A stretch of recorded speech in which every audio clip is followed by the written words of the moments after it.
Pagi hari ini kita akan kembali masuk dalam seri khotbah pembelajaran hukum Tuhan, yaitu hukum Taurat.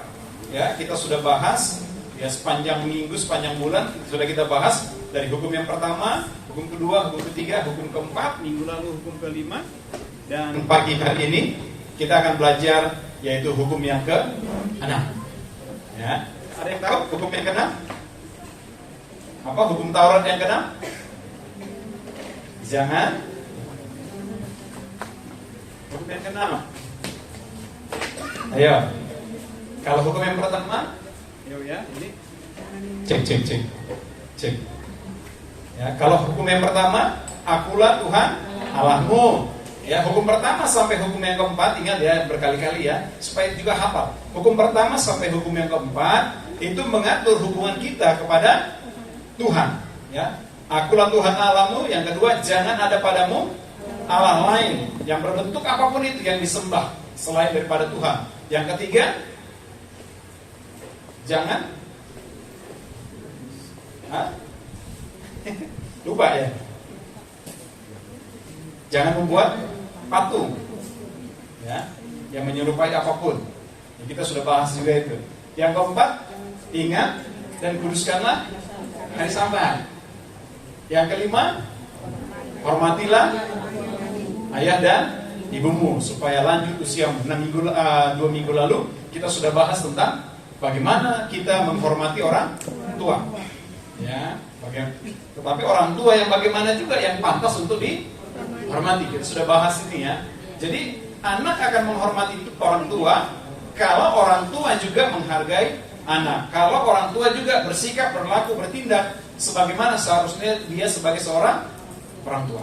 Gitu ya. Nah, pagi hari ini kita akan membahas hukum yang ke-6, yaitu apa? Jangan membunuh. Ya, hukum kelima sampai hukum yang ke-10 itu mengatur hubungan kita kepada sesama kita. Ya, kalau hukum yang kelima mengatur hubungan kita kepada orang terdekat kita, yaitu orang tua kita. Hukum yang kelima, hukum yang ke-6 itu mengatur hubungan kita dengan sesama. Mengatur hubungan kita dengan sesama kita. Ya, mari kita baca sama-sama. Keluaran 20 ayat yang ke-13. Keluaran pasal yang ke-20 ayat yang ke-13. Cuma 2 kata. Ya. Pasti gampang banget dihafal ya kan? Ya. 2, 3. Jangan membunuh. Sama-sama sekali lagi. 2, 3. Jangan membunuh. Simple ya ayatnya ya. Hanya 2 kata. Tapi kalau kita renungkan dan kita bahas ini akan menjadi sebuah topik, ini akan menjadi sebuah tema yang sangat-sangat dahsyat yang perlu kita pelajari Bapak Ibu Saudara. Ya. Apa sih arti membunuh gitu ya? Hukum yang ke-6 ini Bapak Ibu adalah hukum yang mengatur hubungan kita dengan sesama, yaitu berkenaan dengan kehidupan.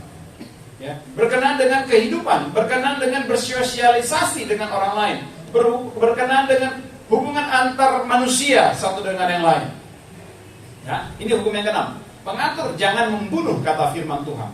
Nah, kalau kita lihat dari ayat ini, paling tidak pagi hari ini kita akan membahas ada 3 poin penting dari arti kata dari firman Tuhan ini, itu yang dikatakan jangan membunuh.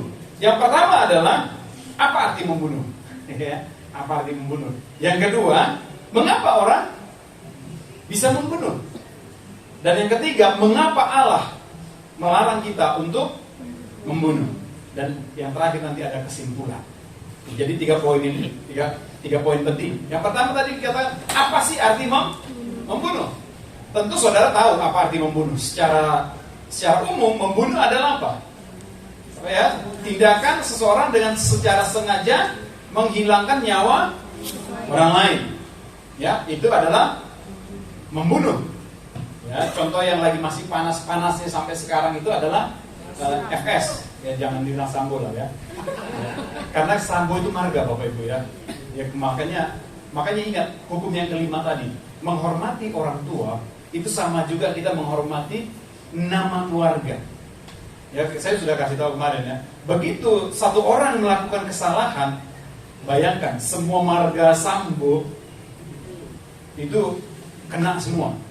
Jadi saya teringat juga waktu Sinaga dulu yang apa namanya, yang membunuh juga ya, yang makan orang ya, sinaga. Jadi makanya waktu saya pertama kali datang ke Jakarta, orang Jakarta takut lihat orang Batak. Kenapa dibilang? Orang Batak makan orang. Itu terkenal di Jakarta loh. Ya, di Jakarta ini terkenal orang Batak makan manusia katanya. Ya karena apa? Ada satu orang kasusnya yaitu si sinaga dulu. Belum lagi sinaga yang merampok rumah. Ya, yang akhirnya apa? Dikunci, dimasukin orang semua ke dalam kamar mandi yang sempit, banyak banget, dikunci dari luar, nggak bisa dibuka, banyak mati. Itu masalah di daerah Rawamangun ya. Ya, kejadiannya di Rawamangun. Akhirnya apa? Semua marga sinaga kena imbas. Ya. Nah makanya saya katakan penting hukum menghormati orang tua, bukan saja kita taat tunduk kepada orang tua, tapi juga bagaimana kita bisa menjaga nama baik keluarga kita, ya, orang tua kita. Sehingga apa? Ketika engkau menjaga nama baik, itu akan membanggakan orang tuamu. Itu termasuk salah satu poin di mana kita menghormati orang tua. Tetapi ketika kita melakukan sesuatu yang jelek, maka bukan hanya dirimu yang jelek, tetapi juga orang tuamu yang jelek. Siapa sih bapaknya? Pasti gitu kan? Siapa sih mamanya? Siapa sih keluarganya? Siapa orang tuanya? Ya. Makanya kalau orang Jawa itu, nggak tahu kalau sampai sekarang dipakai falsafah itu. Kalau orang Jawa mencari jodoh, Bapak Ibu, ada 3. Dilihat, bibit, bebet, bobotnya. Ya. Bibit itu lihat keluarganya, betul ya Mas ya? Bibit itu lihat keluarganya. Jadi diselidiki dulu keluarganya. Ya. Bebet itu apa Mas? Ya. Kepribadiannya, ya. Kalau bobot itu orangnya ya, lihat orangnya, lihat begitu ya. Kalau saya salah, ya tolong dikoreksi ya. Kalau saya salah minta dikoreksi, gitu ya. Tapi penting bibit, bebet dan bobot. Sehingga apa? Tidak seperti membeli kucing dalam karung, Bapak Ibu. Dan jangan saudara nanti nikah ternyata dia sudah punya istri. Banyak gak kejadian? Banyak. Pendeta banyak gak ditipu? Banyak. Makanya saya udah berkali-kali bilang sama jemaat di tempat ini, saya minta maaf kalau kita tidak bisa mau menikahkan orang yang kita tidak kenal. Ya, tiba-tiba datang dari luar. Pertama kali kita pernah lakukan. Ya, dia datang ibadah, kita nikahkan. Setelah nikah nggak ke gereja lagi. Ya, dari situ saya katakan kita tidak akan menikahkan orang yang bukan jemaat dan yang kita tidak kenal sama sekali. Ya, yang tidak kenal sama sekali. Tapi misalnya saya diminta kayak kemarin memberkati di jemaatnya gereja GKTI Cibitung. Saya diminta memberkati yang sudah dikonseling oleh gereja sana, bisa Bapak Ibu Saudara. Tapi kalau tiba-tiba dia datang, Pak, minta dong diberkati, kita nggak tahu asal usulnya dari mana, Bapak Ibu, karena apa? Pernikahan itu lembaga yang kudus, ya, yang diinisiasi oleh Tuhan sendiri. Jadi kalau kita salah memberkati orang, itu ngeri loh. Dosanya bukan saja sama dia, tapi kita juga berdosa. Makanya perlu check and recheck. Maka kalau dikatakan ada juga isu yang dikatakan FS ini sudah menikah lagi dan diberkati oleh seorang pendeta, nah ini sedang digugat, Bapak Ibu Saudara. Siapa pendetanya? Kan bikin malu. Ya. Jadi ketahuan bahwa ternyata ada pendeta yang bisa menikahkan orang, kan gitu. Yang masih ada istrinya loh, belum sah cerai loh. Kan gitu ya. Nah ini memang inilah hamba-hamba Tuhan yang hari-hari ini dikatakan bukan lagi hamba Tuhan, tetapi hamba perut, hamba uang dan hamba perutnya. Ya, saya punya teman satu, ya, kalau saya kasih tahu namanya saudara kenal. Ya, jadi dia jobnya menikahkan orang. Ya, kalau susah-susah dia menikah di gereja mana, datang sama dia surat keluar lengkap, dinikahkan langsung. Waktu itu dia bilang, ayo Pak Sudi lakukan ini. Saya bilang, itu dosanya, itu ngeri kali dosanya, saya bilang. Ngeri, Bapak Ibu Saudara. Saya bilang enggak. Walaupun menggiurkan. Kenapa? Sekali memberkati dia minta, kalau salah 7-10 juta. Saya bilang, apalah arti duit sebegitu? Ya, apa arti duit begitu? Daripada nama baik kita. Sehingga terkenal, oh dia mah tukang kawinkan orang. Iya, dia pendeta tukang kawinkan orang yang nggak benar juga bisa dikawinkan. Kan jadi jelek namanya. Jadi penting untuk menjaga ya Bapak Ibu ya. Nah, kembali kepada kebenaran firman Tuhan. Ya, apa arti membunuh? Tadi kita sudah jelas katakan bahwa membunuh adalah tindakan seseorang yang dengan dilakukan sengaja maupun tidak sengaja menghilangkan nyawa orang lain. Ya, coba kita Coba kita buka Kejadian 4 ayat 5. Belum di situ. Ya, kita buka dulu di dalam 1 Yohanes 3 ayat 15. 1 Yohanes 3 ayat 15. Nah, Bapak Ibu Saudara, kalau sekarang ini membunuh itu bukan saja, kalau kita tahu ya, membunuh itu sekarang bukan saja secara fisik. Ya, kalau secara fisik seperti Sambo udah ketahuan. Tetapi ada juga sekarang membunuh secara psikis, psikologinya. Itulah yang disebut dengan pembunuhan karakter. Ya, terjadi juga.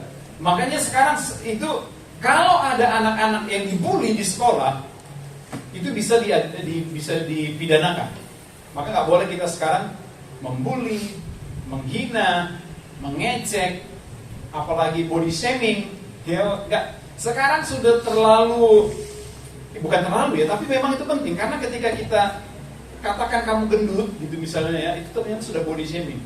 Jadi anak saya misalnya, Kelly kemarin di sekolahnya dia, bukan dia sebenarnya, cuma ada temannya satu memang nggak terlalu gendut sebenarnya, saya sama lah kayak Kelly kan nggak terlalu gendut ya, tapi mungkin dibandingkan teman-teman mereka yang lain, mereka ini lebih subur gitu ya.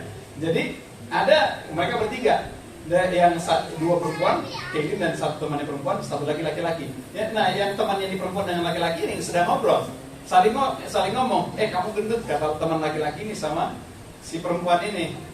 Ya terus si perempuan ini juga ngomong, itu Kelly juga gendut gitu. Ya Kelly juga ngomong, kamu juga lebih gendut dari saya. Saudara tahu apa yang terjadi? Pulang dari sekolah, ini anak yang ngomong pertama gendut itu uring-uringan. Ya, nggak mau makan di rumah, ngambek. Jadi akhirnya mamanya nelfon sama istri. Kelly bilang begini ya, body shamingnya, loh. Padahal lagi bercanda Bapak Ibu Saudara. Tapi itulah sekarang dunia sudah berubah. Kalau dulu kita nggak ada marah, dibilang begitu kita nggak ada marah ya, respon kita lucu-lucuan aja, betul ya, ya jok-jokan aja. Tapi sekarang orang semakin sensitif loh. Ya, makanya ada sekarang undang-undang untuk body shaming, undang-undang penghinaan. Ya, banyak sekali undang-undangnya. Ya, nah jadi kalau kita lihat di dalam kebenaran firman Tuhan di dalam 1 Yohanes 3 ayat 15 dikatakan begini. Setiap orang yang membenci saudaranya dikatakan apa? Adalah seorang pembunuh. Nah, jadi pembunuh, kalau kita lihat dari konteks kebenaran firman Tuhan, Bapak Ibu Saudara, bukan saja saudara menghilangkan nyawa orang lain, tetapi ketika saudara membenci orang lain, maka saudara sudah masuk kategori membunuh manusia. Dahsyat kan firman Tuhan. Dan dikatakan bahwa tidak ada seorang pembunuh yang tetap memiliki hidup yang kekal di dalam dirinya. Kalau dia tidak bertobat sungguh-sungguh, jadi penting. Jadi membunuh itu bukan sekedar kita lihat nyawanya hilang, enggak. Tetapi lebih dalam lagi firman Tuhan dikatakan kalau kita membenci orang lain. Jadi dalam perjanjian baru. Makanya hukum di dalam perjanjian baru itu standarnya lebih tinggi daripada hukum di dalam perjanjian lama. Kalau di perjanjian lama dikatakan apa? Gigi ganti gigi, mata ganti mata. Firman Tuhan berkata apa? Kasihilah musuhmu, bukan saja kasihilah musuhmu, dan berdoalah untuk mereka. Ya, Bapak Ibu Saudara. Jadi dikatakan, makanya saya bilang tadi, dari satu firman Tuhan di dalam Keluaran 20 ayat 13 tadi, jangan membunuh. Ketika kita menggali ya kata membunuh ini, maka kita akan menemukan mutiara-mutiara yang begitu indah dari kebenaran firman Tuhan. Sehingga kita tersadar, oh iya ya. Sehingga banyak orang berkata, saya kan gak berdosa, saya gak membunuh orang lain. Ya kau gak bunuh, tapi kau benci orang. Ya betul ya. Kau benci orang sudah membunuh. Paham ya? Sampai di sini cuma Tuhan ya. Ya kadang-kadang memang hati kita diperhadapkan dengan situasi-situasi keadaan yang gampang, yang bisa membuat kita pengennya benci banget sama orang. Betul ya Bapak Ibu ya? Kok kelakuannya gitu banget sih? Ya, sehingga kita benci. Tapi ingat, kalau kau benci, kau sudah membunuh manusia. Tapi ada benci yang baik sih. benci, benar-benar cinta. Ya kan? Kalau Pak Anugrah dengan istrinya boleh itu bencinya, benar-benar cinta. Kan itu boleh, Bapak Ibu Saudara. Tapi kalau saudara benci, amarah, dendam, dan akhirnya timbul niat untuk membunuh, ya, belum timbul niat aja, kita sudah dikategorikan sebagai orang yang membunuh. Makanya hukum kasih itu luar biasa. Ya, jadi saya mau jemaat Tuhan di sini memang mari kita saling mengasihi. Nggak ada gunanya kita membenci orang. Sekalipun kau disakiti orang, lepaskan saja pengampunan. Lepaskan saja pengampunan. Amin. Ya, makanya saya suka katakan begini. Yuk, perbanyak stok pengampunan di dalam hatimu. Kasih tahu kiri kanan. Yuk, perbanyak stoknya dong. Perbanyak stok pengampunan. Ya. Perbanyak stok kata maaf, mengampuni. Iya. Jadi kita nggak dengar lagi nanti ada orang yang, oh aku benci kamu, aku begini, ya Bapak Ibu ya. Kita khususnya jemaat Tuhan di tempat ini. Saya mau jemaat Tuhan adalah jemaat yang tampil beda. Amin. Ini orang tampil beda dong. Walaupun kita di tempat seperti ini, tapi orang berkata, wow, jemaat GKTI yang ada di sini Tiram dahsyat luar biasa. Wah, bukan saja manusia yang bangga, tapi Tuhan juga lebih bangga. Amin. Nah jadi itulah poin pertama. Apa sih arti membunuh? Kalau secara fisik membunuh menghilangkan nyawa. Tetapi kalau secara fisikis, firman Tuhan katakan kalau kau membenci orang, kau sudah membunuh. Ya, kalau kita fitnah orang, kau sudah membunuh. Ya, benar ya. Makanya ada pepatah berkata apa? Fitnah itu lebih kejam dari pembunuhan. Betul nggak Bapak Ibu Saudara? Fitnah itu lebih kejam dari pembunuhan. Ya, makanya ada banyak orang yang gara-gara fitnah sampai hidupnya kacau balau. Ya, saya lihat ada orang-orang gini, gara-gara perkataan orang, akhirnya dia down. Dia terpuruk Bapak Ibu Saudara karena perkataan orang. Maka lihat di dalam Yakobus pasal yang keempat ya, dikatakan lidah itu berbahaya. Ya, Yakobus 4 atau pokoknya di kitab Yakobus. Ya, lidah itu berbahaya. Dia bisa menghancurkan dan dia bisa membumi hanguskan orang dengan perkataan. Ya, pahamnya jemaat Tuhan? Ya, itu singkat saja. Yang kedua yang kita bahas adalah pertanyaan, mengapa orang membunuh? Kenapa ya ada orang tega bisa membunuh ya? Saya lihat darah nggak kuat, maka saya nggak cocok jadi dokter. Nggak cocok jadi dokter Bapak Saudara. Jadi saya masih ingat waktu saya SD, saya lihat ada orang berantem. Dia pukul hidungnya, mimisan. Dia mimisan, saya muntah. Karena apa? Saya nggak bisa lihat darah. Saya nggak bisa motong ayam. Kalau saya disuruh motong ayam, kan ada orang sekali motong itu bagus ya, lehernya itu bagus. Kalau saya motong ayam, karena nggak lihat, berantakan ini. Ya, karena nggak kuat, nggak kuat lihat, itu nggak kuat. Ya. Tetapi kenapa sih ada orang yang dengan tega, dengan bahkan kalau kita lihat firman Tuhan ya Tuhan Yesus berkata begini, nanti di hari-hari yang akan mendatang, bahkan di waktu-waktu kita ini, akan ada orang yang membunuh dan merasa bahwa dia sedang berbakti kepada Tuhan. Dahsyat nggak? Ngeri nggak? Ada orang yang membunuh orang lain mengatasnamakan Tuhan. Ya, ada nggak orang melakukan itu? Banyak. Ya. Akhir-akhir ini, tahun-tahun yang lalu sampai ya tahun ini belum ya, puji Tuhan. Kita doakan supaya teroris-teroris itu hatinya dijamah Tuhan. Amin, Bapak Ibu Saudara. Tapi ada orang-orang yang mau melakukan itu. Karena apa? Merasa dengan melakukan itu dia berbuat bakti, Bapak Ibu Saudara. Ya. Jadi kalau kita lihat kembali, apa sih yang menyebabkan orang membunuh? Ya, peristiwa pembunuhan terbesar sepanjang abad yang terjadi di bumi ini tercatat di dalam Alkitab. Bukan hanya sepanjang abad, sepanjang masa. Kenapa? Karena dia menghilangkan seperempat manusia di bumi. Ya, kalau sekarang manusia di bumi ada sekitar berapa? Kalau nggak salah hampir sekitar 6 miliar atau 7 miliar begitu ya manusia. Jadi kalau 1 miliar manusia itu saya nggak ngerti dari mana ya. Indonesia saja hampir 240-an ya, 240 juta manusia. Jakarta ini ada sekitar 14 jutaan manusia yang tinggal di Jakarta. Jadi kalau dikumpulin, kalau itu bergandengan tangan, 14 juta manusia itu mungkin dari Sabang sampai Merauke tersambung. Mungkin ya, panjangnya gitu ya. Kita gandengan tangan gitu ya. 14 juta orang gandengan tangan, kemungkinan besar dari Sabang sampai Merauke nyambung, Bapak Ibu Saudara. Ya itulah banyaknya manusia. Nah, tapi di dalam Alkitab dicatat ada satu manusia yang membunuh seperempat manusia. Yaitu siapa? Siapa? Aduh. Coba buka di dalam Kejadian.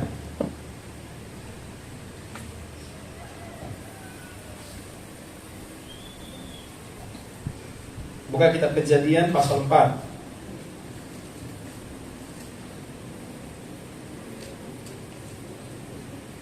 Kejadian pasal 4 ayat yang kelima.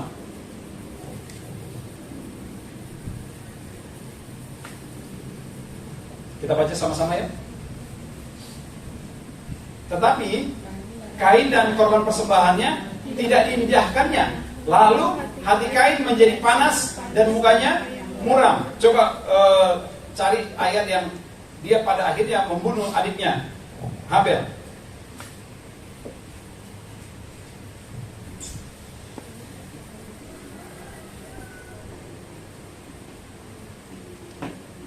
Ayat 8 dan 9 ya. Ya, kata Kain kepada Habel adiknya, marilah kita pergi ke padang. Ketika mereka ada di padang, tiba-tiba Kain memukul Habel adiknya itu lalu membunuh dia. Ya. Jadi inilah peristiwa pembunuhan terbesar sepanjang masa. Kenapa? Pada waktu itu yang tercatat di Alkitab manusia ada berapa orang? 4. Ya kan? 4 orang. Ya. Adam, Hawa, Kain, dan Habel. Kalau hilang satu, berarti kan sisa 3. Berarti yang hilang berapa? Seperempat. Seperempat manusia hilang, ya. Seperempat manusia. Bayangkan, Kain ini luar biasa loh. Ya, seperempat manusia dibunuh. Walaupun yang dibunuh cuma 1, karena cuma 4. Ya kan, cuma 4 yang dicatat dalam Alkitab ya. Cuma 4, hilang 1, berarti seperempat hilang di muka bumi ini. Jadi Kain ini memang luar biasa kejahatannya. Nah, itulah Bapak Ibu Saudara. Nah, kita sekarang coba lihat, kenapa Kain tega membunuh adiknya, Habel. Itu dicatat tadi dalam ayat 5. Kembali coba ke ayat 5. Ya, kenapa? Yang pertama dikatakan persembahannya tidak diindahkan. Kemudian apa yang terjadi? Maka sangat panas dan mukanya muram. Hatinya sangat panas dan mukanya muram. Timbul panas hati, timbul muram. Ya, inilah yang pada akhirnya membuat dia membenci Habel. Nah, jadi Bapak Ibu hati-hati. Ya, kadang-kala orang kalau makanya ada dikatakan begini, hati boleh panas, kepala harus dingin. Ya, supaya bisa mengontrol. Tapi saya katakan hati jangan panas. Ya. Kenapa? Kalau hatimu panas, nggak mungkin. Saya kadang-kala pepatah itu berkata hati boleh panas, kepala tetap dingin. Kalau hatimu sudah panas, pasti akan membekas. Benar nggak? Benar nggak Bapak Saudara? Kalau hatimu sudah panas, pasti akan membekas di hatimu. Sampai kapanpun kau akan ingat, dia membuat hatiku panas loh kemarin loh. Dia membuat aku emosiku naik loh. Ya, benar nggak Bapak Saudara? Ya, inilah Kain. Jadi kalau kita lihat apa sih yang menyebabkan manusia tega untuk melakukan kejahatan, membunuh? Yang pertama dikatakan di dalam Alkitab, karena dia panas hati. Kalau kita lihat ya, kenapa sih persembahan Kain tidak diterima Tuhan? Kenapa ya? Karena di Alkitab tidak dijelaskan. Kalau diceritakan, Kain ini seorang petani, Habel ini seorang peternak. Ya nggak mungkin lah Kain mempersembahkan domba, karena apa yang dia punya itu yang dia persembahkan. Apa yang dia persembahkan? Ya hasil pertaniannya. Habel apa yang dia persembahkan? Hasil ternaknya. Tapi Alkitab mencatat persembahannya Kain, Habel diterima Tuhan, persembahannya Kain tidak diterima. Ini Saya pernah baca buku waktu saya SD ya, tentang cerita ini, dan ada gambarnya. Menariknya gambar itu apa?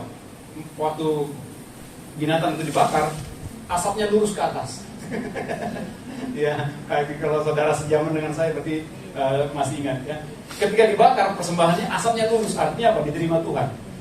Kain ketika dibakar asapnya kata menceng-menceng. ya itu hanya tafsiran guru-guru sekolah minggu kita zaman dulu ya. Ya kita nggak tahu kenapa Tuhan tidak menerima. Ya kita juga nggak berani. Ya bisa saja dia waktu Kain mempersembahkannya tidak dengan segenap hati. Bisa saja. Karena apa? Ada orang bilang begini, oh Kain tidak diterima persembahannya karena dia mempersembahkan hasil pertanian, bukan binatang. Karena binatanglah yang diperkenan Tuhan. Enggak juga, Bapak Saudara. Karena di dalam kitab-kitab Keluaran nanti ada juga persembahan curahan. Ya, ada persembahan minyak, ada persembahan tepung yang terbaik. Jadi bukan hanya kambing domba ya yang diterima Tuhan, tapi hasil pertanian pun diterima Tuhan. Jadi kalau ada yang bilang, oh karena Kain mempersembahkan hasil taninya maka tidak diterima, itu menurut saya itu sebuah tafsiran yang kurang tepat. Ya, kurang tepat. Ya. Kita nggak tahu. Tapi kalau kita mau tafsirkan kemungkinan bisa saja karena Kain ini bisa saja sudah punya iri hati kepada Habel. Ya, ini merupakan puncaknya. Ya, puncak dari ketidaksukaan dia kepada Habel. Ya, bisa saja kalau kita mau tafsirkan seperti itu. Karena apa? Ketika apalagi dilihat Habel persembahannya diterima Tuhan, dia tambah panas hati. Ya, nah jadi Bapak Ibu Saudara, ini yang perlu kita cermati. Kenapa orang bisa sampai membunuh orang lain dengan tega? Karena sudah panas hati. Kenapa FS bisa membunuh Brigadir J? Ya, karena pasti dia panas hati. Apa yang menyebabkan dia panas hati? Gak tahu kita. Hanya dia dan Tuhan yang tahu. Ya, karena saksinya sudah mati. Ya, dan saksi-saksi yang lain tidak berani bicara apa adanya. Ya kita nggak tahu. Jadi itu kebenaran dibawa sampai kepada kematiannya Joshua. Kita nggak tahu. Dan kita di sini ya kita serahkan saja kepada pengadilan, ya, supaya memutuskan yang terbaik, Bapak Ibu Saudara. Tapi pada intinya adalah kenapa dia jenderal loh. Dia pastinya sadar bahwa ketika dia lakukan itu maka karirnya pasti akan selesai. Benar nggak karirnya selesai? Selesai, Bapak Ibu Saudara. Karirnya selesai. Sudah dipecat sehingga dia menjadi orang sipil, bukan lagi orang militer. Sudah menjadi orang sipil, sama seperti kita. Ya. Karirnya tadinya begitu cepat, naiknya begitu cepat. Dia dengan atasannya waktu itu di Kapolda Jakarta, Bareskrim Jakarta, si apa namanya? Hari Mukti ya. Itu bosnya loh. Hari Mukti ini bosnya, tapi dia duluan menjadi jenderal. Ya. Berarti apa? Karirnya begitu cepat naik. Tapi begitu cepat naik, begitu juga cepat selesai. Hancur. Kenapa? Karena panas hati. Jadi ingat, kalau kau panas hati, Bapak Ibu Saudara, bukan saja karirmu akan selesai, masa depanmu akan selesai, juga kehidupanmu juga akan selesai. Bukan hanya merusak orang lain, tapi juga akan merusak di dirimu. Bayangkanlah, kesalahannya membunuh si J, anak-anaknya pasti akan berdampak semua. Itu akan berdampak semua. Maka dikatakan jangan kau panas hati.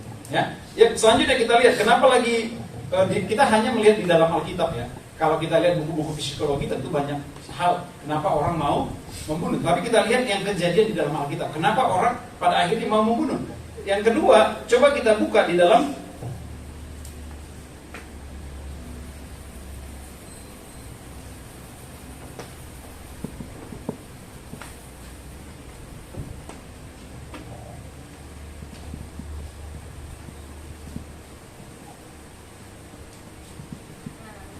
sebentar ya.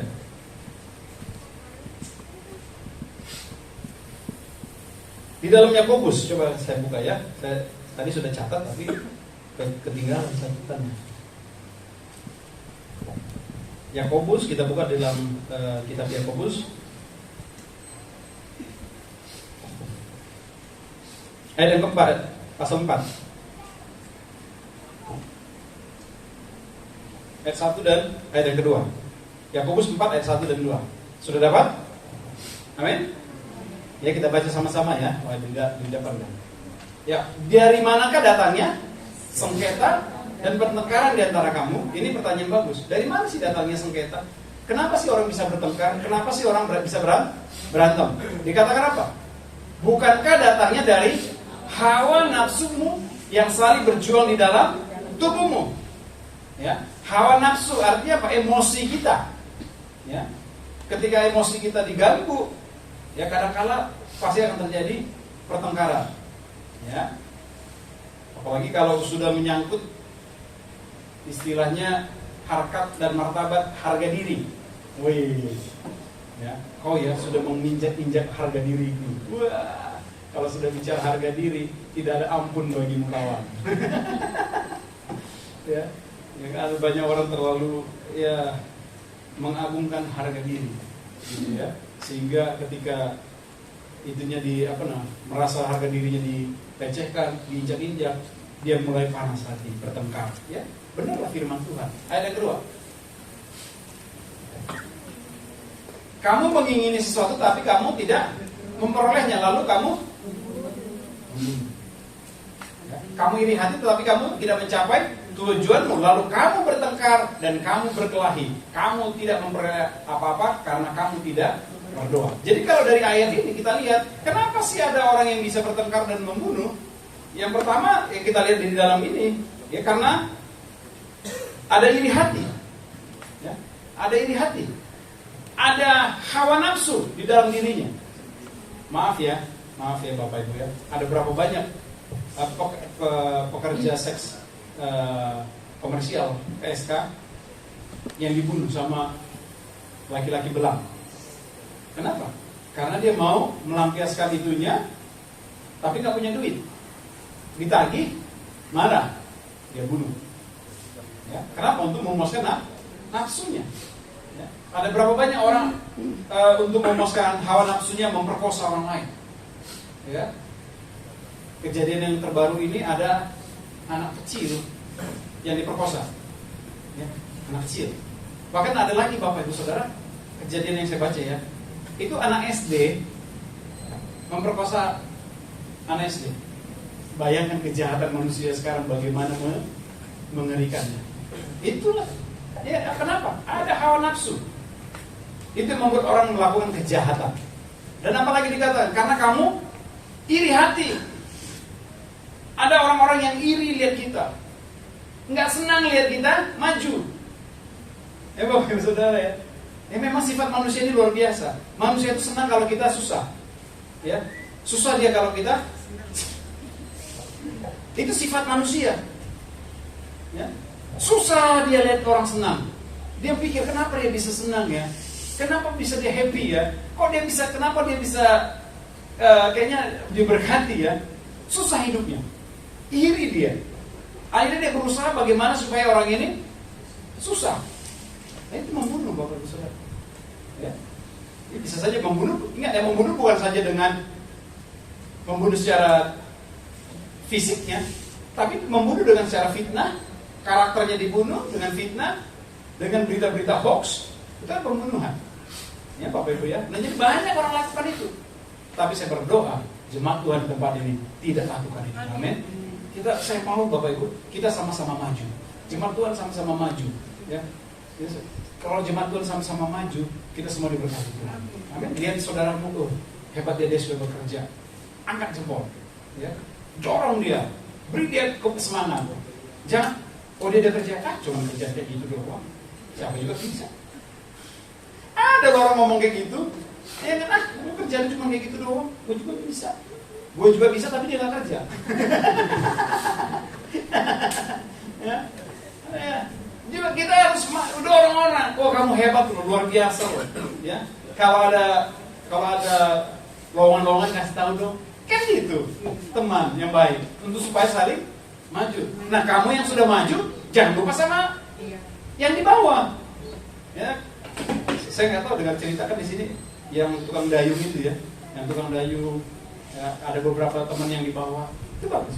Ya, ada lagi yang petinju, teman-temannya di bawah masuk ke pelatihan, itu bagus. Jadi orang kita mau sama-sama maju, jangan mau sama-sama mundur. Orang senangnya mundur, kenapa ya?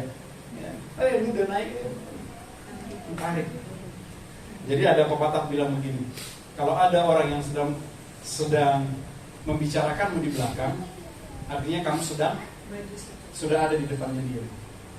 Ya Bapak Ibu ya. Jadi bersyukur saja. Ya. Jadi kalau ada yang membicarakan kita di belakang, anggaplah bahwa kita ternyata sudah ada di depan dia, jauh di depan dia. Ya. Nah, itulah sebab-sebab kenapa orang bisa tega untuk membunuh. Bukan saja fisik, tapi juga secara psikis, karakternya. Ya. Nah, yang ketiga, poin yang ketiga, yang keempat, yang penting. Kenapa Allah melarang kita untuk membunuh? Ya, coba kita lihat di dalam Kejadian pasal yang ke-9 ayat yang ke-6. Kenapa sih Allah melarang untuk membunuh? Tentu kan ada sebabnya, Bapak Ibu Saudara. Ya, Kejadian 6, ya Kejadian 9 ayat yang ke-6. Siapa yang menumpahkan darah manusia, darahnya akan tertumpah oleh manusia. Sebab Allah membuat manusia itu menurut gambarnya sendiri. Jadi Allah melarang kita untuk membunuh orang lain. Kenapa? Karena manusia itu adalah ciptaan Tuhan yang diciptakan sesuai dengan gambar dan rupa Allah. Ini ayat hafalan saya waktu SD. Ya, kalau di gereja dulu kan ada namanya ayat hafalan kalau Natalan. Jadi saya minta guru-guru sekolah minggu, ingat ya, anak-anak sekolah minggunya suruh ayat hafalan, nanti kita bikin mereka liturgi di depan. Ya, karena apa? Itu ingat, saya sampai sekarang ingat. Kejadian 1 ayat 27. Ya, maka berfirman Allah, marilah kita menjadikan manusia seturut gambar dan rupa kita. Ya, itu ayatnya. Ya, walaupun mungkin kata-katanya tidak terlalu tepat. Ya, Kejadian 1 ayat 27. Ya. Nah, jadi Allah menciptakan manusia segambar dan serupa dengan Dia. Makanya kita tidak boleh membunuh manusia, kita tidak boleh membenci manusia, kita tidak boleh memfitnah manusia. Karena apa, Bapak Saudara? Karena kalau dikatakan serupa dan segambar, artinya apa? Tuhan menciptakan kita itu adalah manusia yang sempurna. Kalau saudara baca kitab Kejadian, ya, kami dan keluarga sudah kembali, Wahyu sudah selesai, kitab Wahyu sudah selesai, balik lagi ke kitab Kejadian, ya, start lagi di kitab Kejadian. Sekarang sudah masuk pasal yang ke-7. Ya, kalau kita lihat di pasal yang pertama, itu bagaimana Allah menciptakan alam semesta dan segala isinya. Bagaimana Dia menciptakannya? Alam semesta dan isinya. Cukup dengan berfirman. Maka berfirmanlah Allah, maka perang itu jadi. Maka berfirman Allah, maka tumbuh-tumbuhan jadi. Berfirman Allah, segala binatang melata dan merayap di bumi jadi. Maka berfirman Allah, segala ikan-ikan yang ada di laut dan burung-burung di udara jadi. Tetapi ketika Dia mau menciptakan manusia, apa yang Dia kerjakan? Apa yang Dia lakukan? Tuhan tidak berfirman, tapi apa yang Dia lakukan? Dia bekerja. Dia bekerja, Bapak Ibu Saudara. Ya, dikatakan maka Tuhan mengambil debu dan tanah. Coba kita buka saja ya. Coba cari ayatnya.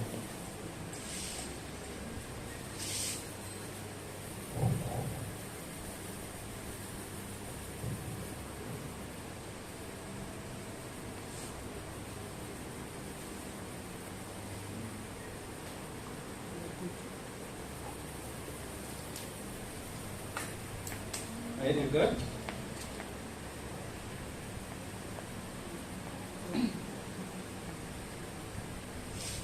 yang ada debu tanah. Kejadian 2 ayat 7 ya. Ya, ketika itulah Tuhan Allah membentuk manusia itu dari debu tanah dan mengembuskan nafas hidup ke dalam hidungnya. Demikianlah manusia itu menjadi makhluk yang hidup. Jadi coba lihat Bapak Ibu Saudara. Ketika Dia mau menciptakan manusia, Dia tidak berfirman, tapi Dia justru bekerja. Bagaimana? Dari mana kita tahu Dia bekerja? Dia mengambil debu tanah dan membentuk. Berarti kalau membentuk, pakai apa Dia bentuk? Pakai tangannya. Kita nggak tahu ya Bapak Ibu, apakah Tuhan punya tangan? Ya, menurut kita jangan sampai di sana. Ya, bisa saja Dia mengambil rupa seperti Tuhan Yesus kan akhirnya punya tangan. Ya, bisa saja Bapak Ibu Saudara. Tapi dia dikatakan firman Tuhan, dia membentuk manusia dari debu tanah. Setelah dia bentuk Bapak Ibu Saudara, jadi bukan seperti kita yang membentuk. Kalau di agama lain katanya Tuhan itu menciptakan manusia itu beratus-ratus tahun. Jadi bentuk, salah bentuk, ganti, salah bentuk, ganti, salah bentuk, ganti, gitu ya. Kalau Tuhan tidak begitu, tentu waktu dia bentuk maka sempurna. Sempurna bukan dengan ukuran kita, bukan ukuran manusia. Kalau ukuran manusia sempurna seperti apa?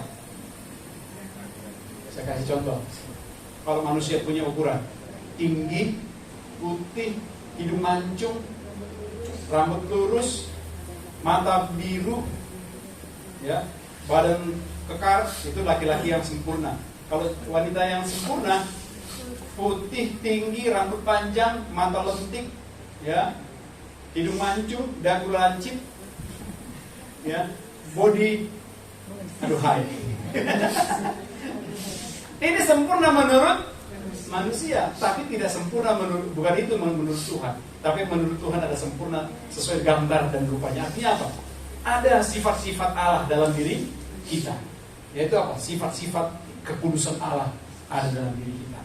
Ya, pengetahuan Allah ada dalam diri kita. Itulah dikatakan bahwa kita sempurna, bukan sempurna secara fisik. Ya. Kalau coba saudara perhatikan, semua yang cantik, semua yang ganteng, kalau sudah tua, peot nggak? Kalau sudah mati, tinggal tulang-tulang dan kerangkanya. Kira-kira saudara bisa bedakan nggak? Mana yang cantik dan mana yang ganteng dulu? Nah, saudara pergi misalnya ke kuburan waktu dibongkar gitu ya, ada banyak tengkorak begitu ya. Waduh, ini cantik banget ya tengkorak ini ya. Kenapa? Ketika dia sudah menjadi tengkorak, sama semua warnanya. Warna apa? Putih semua tulangnya. Jadi tidak ada lagi yang cantik dan ganteng. Ya, jadi makanya bukan seperti, makanya Tuhan itu tidak pernah melihat fisikmu. Tuhan itu melihat hatimu. Ya, walaupun kita ada anak-anak yang sekali lagi saya katakan, walaupun ada anak-anak yang Tuhan izinkan lahir ada di dunia ini dengan disabilitas, ya, kekurangan misalnya, tapi Tuhan tetap kasih talenta. Makanya tugas tanggung jawab orang tua untuk mendidik, untuk anak itu bisa menemukan karunia dan talentanya. Saya berkali-kali katakan Bapak Ibu Saudara, yang pelayanan di El Safan itu main saksofonnya luar biasa. Ya, paling nggak bisa lihat. Ya, main keyboardnya, wah, saya nggak ada apa-apanya. Hebat luar biasa. Kenapa? Tuhan taruh talenta dalam diri. Ya, jadi itulah dikatakan, maka saudara tidak boleh menghina sesama manusia. Nggak boleh menghina, nggak boleh menfitnah, nggak boleh membunuh. Ya, itulah poin penting kenapa Allah berkata kita tidak boleh membunuh manusia. Ya, bahkan coba saudara buka Ayub 2 ayat 6. Ya, tinggal sedikit lagi ayatnya ya. Ayat 2 ayat 6. Ayub pasal yang kedua ayat yang 6. Maka firman Tuhan kepada iblis, nah, ia ada dalam kuasamu, hanya sayangkan nyawanya. Artinya apa Bapak Ibu Saudara? Iblis tidak berkuasa mencabutnya nyawa. Jadi jangan salah paham. Iblis tidak berkuasa mencabut nyawa kita. Iblis tidak berkuasa mengambil nyawa kita. Tapi satu-satunya yang berkuasa untuk mengambil nyawa dari kehidupan kita hanya Tuhan saja. Sang pemilik bumi ini, sang pemilik kehidupan. Ya. Karena apa? Dikatakan ketika dia menciptakan manusia dari debu tanah, setelah dia bentuk, nggak cukup dibentuk. Kemudian apa? Dia menghembuskan napas hidup ke hidung manusia. Maka manusia itu menjadi hidup. Roh itu menghidupkan. Ya, Bapak Ibu Saudara, roh Allah itu yang memberi kehidupan kepada kita. Ya, jadi ingat. Jadi saudara, membunuh bukan, sekali lagi saya penting garis bawah ini. Membunuh bukan saja secara fisik, tapi secara psikis juga membunuh. Karakter orang kita bunuh. Ya, kita lihat ada anak-anak yang kurang, kita ejek, kita hina dia, kita ini. Ya, jangan Bapak Ibu Saudara. Kenapa? Karena dia pun ciptaan Allah yang sempurna. Ya. Nah, ada pertanyaan sedikit lagi ya. Ada pertanyaan, kalau begitu Pak, bagaimana kalau kita lagi perang? Ya, lagi perang, boleh nggak kita membunuh musuh kita? ya, ada musuh datang mau menjajah Indonesia, seperti Patimura yang sempat heboh dulu, ya. Patimura ya sempat heboh, katanya Patimura itu dari saudara kita sepupu, padahal sejarah membuktikan dia Kristen Protestan, tapi ya terserah lah ya Bapak Ibu ya, kita nggak masuk di ranah itu.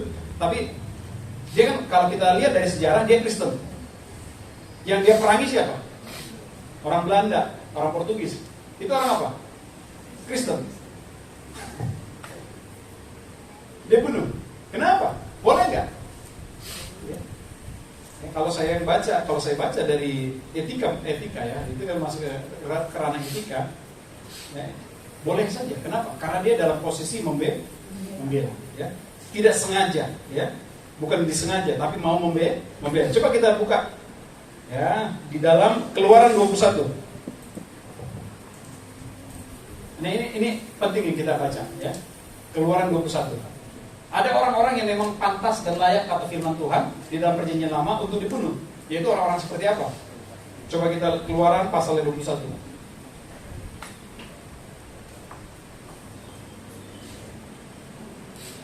Ayat yang ke-12. Keluaran 21 ayat 12. Siapa yang memukul seseorang sehingga mati, pastilah ia dihukum mati. Ayat yang ke-13. 13-nya. Tetapi jika pembunuhan itu tidak disengaja, melainkan tangannya ditentukan Allah melakukan itu, maka aku akan menunjukkan bagimu suatu tempat kemana ia dapat lari. Artinya dia dapat pengampunan dari Tuhan. Kalau tidak sengaja, kalau ada pembelaan diri di sana, itu. Ini hebatnya firman Tuhan ya. Makanya saudara, kalau di luar negeri, misalnya, di Indonesia ini yang lucu. Ya, Indonesia ini yang lucu. Ini sempat viral. Ada satu orang dibegal, ya dibegal, dia bawa motor, dibegal sama tukang begal ya, dibegal begitu. Dia melawan dong, karena dia jago silat, celuritnya dia ambil, maka si pembegal itu dia tikam, dan si pembegal mati. Apa yang terjadi? Yang mau dibegal di penjara. yang mau dibegal ini yang di penjara. Karena melakukan tidak pidana katanya. Tapi kalau di luar negeri Bapak Ibu, itu kalau kita membela diri tidak ada hukumannya. Karena dia mau membunuh saya mau mempertahankan nyawa saya mau firman Tuhan selaras loh. Kalau tidak sengaja, tidak ada unsur amarah. Coba ayat ke-14. Ayat 14 itu sangat bagus ya. Tetapi apabila seorang berlaku angkara terhadap sesamanya hingga ia membunuh. Jadi kalau ada orang yang membunuh karena marah, karena benci, karena angkara, karena ini, itu baru dihukum. Tapi kalau tidak sengaja, dia membela diri, tidak sengaja, tidak dihukum. Dia mendapat pembelaan. Bagus ya firman Tuhan ya. Iya, jadi bagus Bapak Ibu Saudara. Nah, jadi makanya kalau kita lihat hukum-hukum di dunia ini sebenarnya berlandaskan Alkitab kebanyakan, diambil dari Alkitab. Ya, hukum pidana, coba. Ini ditulis kitab Kejadian ini ribuan tahun, kita keluar ini ribuan tahun yang lalu, dan sampai sekarang masih dipergunakan. Ya, kalau tidak sengaja, maka dia mendapatkan pembelaan. Hebat ya, firman Tuhan ya. Dahsyat firman Tuhan. Ya. Nah jadi itulah sebabnya kenapa Bapak Ibu Saudara, firman Tuhan dikatakan kita tidak boleh membunuh. Tapi ada satu ayat lagi, coba ayat ke-15. Ini anak-anak. Siapa yang memukul ayahnya atau ibunya, pastilah dia hukum mati. Jadi anak-anak ingat ya, jaga tanganmu. Ya, jangan sampai kau pukul ayahmu. Maksudnya kalau pukul mesra sih nggak apa-apa. Anak saya kayak ini suka cubit saya. Itu nggak apa-apa, saudara. Ih, pakai ini angkat. Itu nggak apa-apa. Masa harus dihukum mati ya? Ya, bukan. Tapi memukul kembali ke ayat 14 tadi. Dengan penuh amarah, kebencian, dendam. Itu nggak boleh. Tapi kalau pukul saya nggak apa-apa. Ya, pukul mesra nggak apa-apa. Gitu ya. Terus ayat ke-16.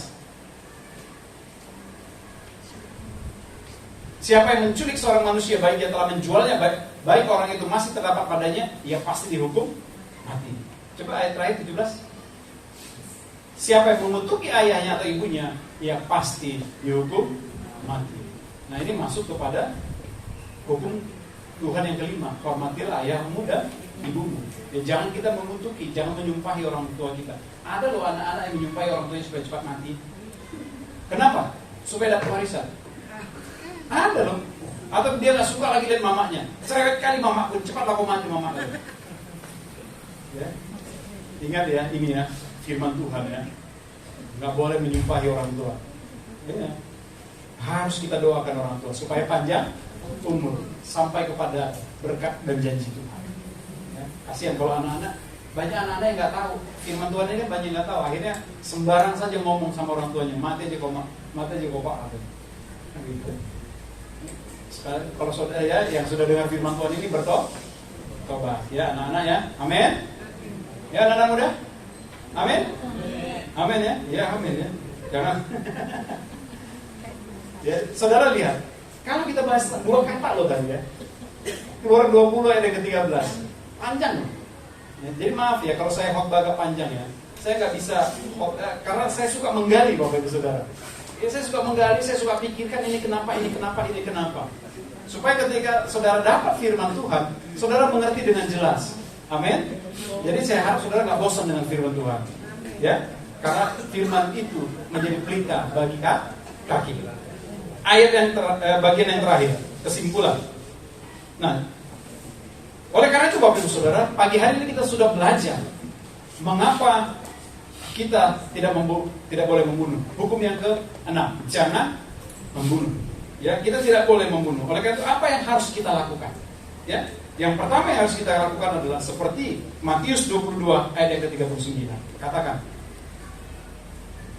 Apa? Kasihilah sesamamu manusia seperti dirimu sendiri. Itulah hukum yang kedua. Jadi kalau kamu tidak mau disakiti, jangan sakiti orang lain.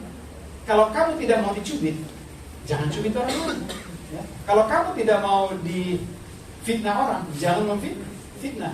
Tapi kalaupun orang fitnah kita, jangan balas memfitnah. Ya, itu ya yang pertama. Yang kedua yang kita lakukan adalah apa? Coba buka Mazmur 37 ayat yang ke-81. Mazmur ini kita baca sama-sama. Mazmur 37 ayat yang ke-81.